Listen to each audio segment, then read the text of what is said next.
I used to think that my obsession with time management was a refined form of procrastination, and in a sense it is. At the same time, I'm in good company. I am 90% sure that I have read a quote from one of the interviewers who interviews authors for the Paris Review, in which the person said that what surprised them about the interviews that they had undertaken and that they had read was how many writers are obsessed with time management. When I read that, I thought, well, I'm in good company. Now, I have looked, I've spent about a day trawling through what I can get to of the Paris Review, and I cannot find the quote that I remember. So it may just be a figment of my imagination, but it was an enjoyable search through the Paris Review, and reminded me that, yes, indeed, a lot of authors are very taken up with time management, organisation. How do you set yourself up to give yourself the time to write? How do you ensure that you actually spend time writing? Everyone, as far as I can see, everyone has a different method, whether it's to-do lists or whether it is going out for exercise and working directly after, or whether it's getting up at 3 o'clock in the morning, or whether it's writing while drunk. Lots of different people have different methods. And I think the reason for that is that everybody is different and everybody has to find what works for themselves. But when you look at other people's methods, it does at least give you ideas about how you might try to organise your own time. For me, for the last 5 years, I have been using the bullet journal method, Ryder Carroll's bullet journal method. I've found it very helpful and also very flexible. I started out following the directions on the bullet journal website and the suggestions in Ryder Carroll's videos. That worked to an extent, but he himself says that you should try to take the method and adapt it to your situation, make it work for you, and that is what I have done. Well, I thought I would make a video about it, but I also realized that making a single video would end up with something that was 50 minutes long, and my gut feeling is that that is not something that anybody is going to spend time watching.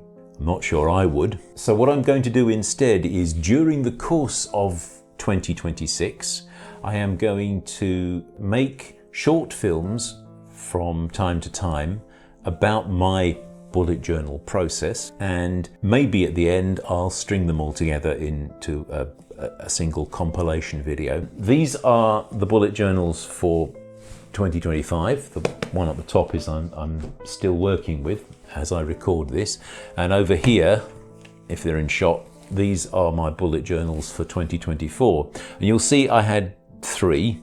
I have decided to rationalize.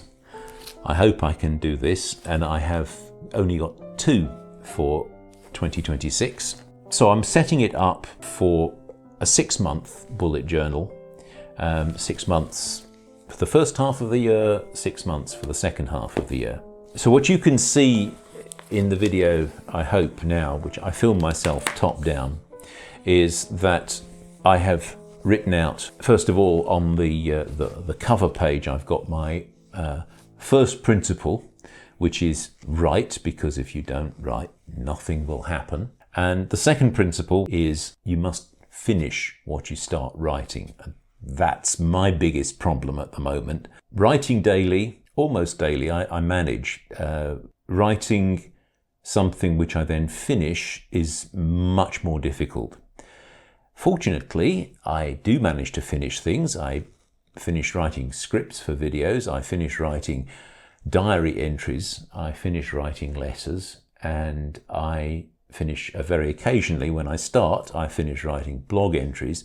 It's the creative writing, it's the poems, the short stories, the novels, the memoir. Those are the things that I find very difficult to finish, but that's what I'm aiming to try and do this year. I have my title page, and then 2 pages in you have the contents page, and then I have a double page spread for my goals and resolutions. We'll start with the writing resolution.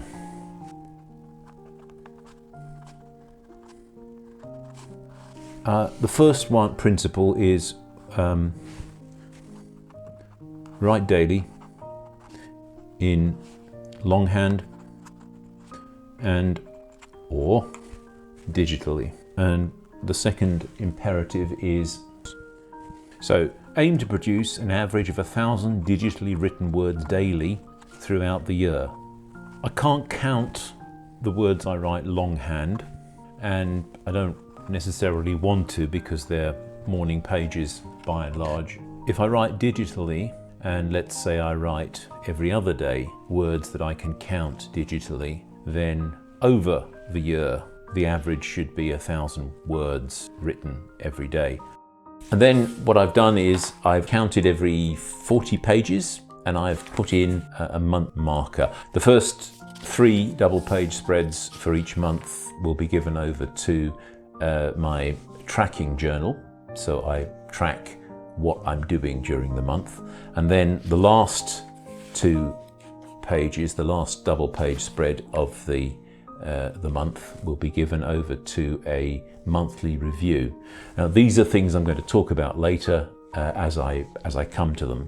And then at the end of the book is a 6-month review. A 6-month review for the first volume and a yearly review looking back at the end of the second volume. And that is where you plan for the next New Year resolutions or the next year's goals. This video is the first of what I hope will be a series about how I am using my bullet journal to organize my life and keep myself on track with my New Year resolutions, my goals for 2026. In the next video, I will show you how I set up tracking pages for the month, but I don't think that you're going to get that very soon. The month I kind of have in mind is February, and then how I complete my day and completing the tracking pages, that will come in maybe March, and perhaps in April or May you'll get a review of the month just gone, the resolution review.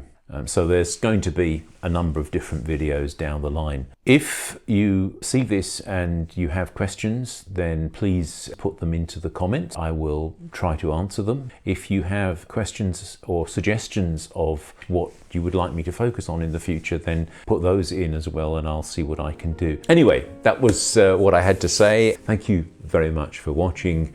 I hope to see you again in a new video in the not too distant future. Cheerio for now.